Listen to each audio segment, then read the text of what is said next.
Bonjour chers frères et sœurs de l'Église de Jésus. Aujourd'hui nous sommes le mardi 4 octobre 2022 et nous allons méditer ensemble 1 Corinthiens chapitre 11 versets 17 à 34. Dans ce passage, Paul aborde des questions au sujet de la vie communautaire.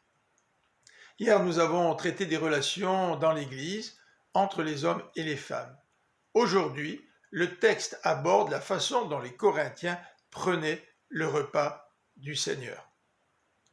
Dans les versets 17 à 22, au lieu d'être unis en se souvenant du sacrifice du Christ et en célébrant leur espérance commune, les Corinthiens se divisaient. La scène était célébrée lors de repas fraternels, c'est-à-dire d'agapé, où les croyants mettaient habituellement toute la nourriture en commun. À Corinthe, ce n'était pas le cas. Les riches ne partageaient pas leurs provisions. Certains s'enivraient, d'autres avaient faim, et les pauvres étaient humiliés. Paul va rappeler à ses lecteurs la signification du repas du Seigneur dans les versets 23 à 26. Le pain est le rappel que le corps de Christ a été livré. Il est aussi le rappel que l'Église forme un seul corps, voir 1 Corinthiens 10, verset 17.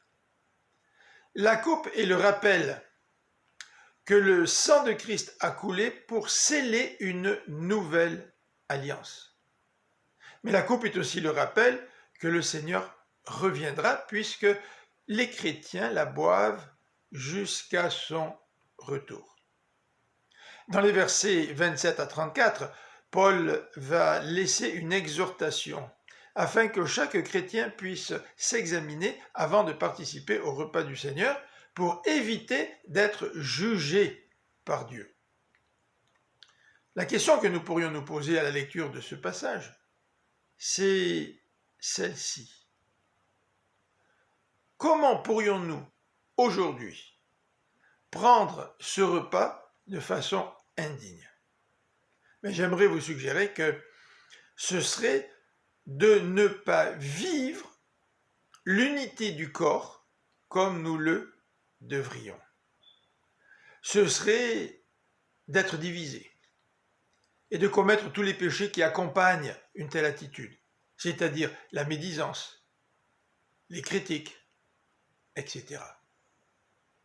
Ce serait aussi de manquer de pardonner. Parfois, pour éviter de pleinement pardonner nos frères et sœurs, nous redéfinissons le pardon et cela nous amène à être convaincus que nous avons réellement pardonné alors que ce n'est pas le cas.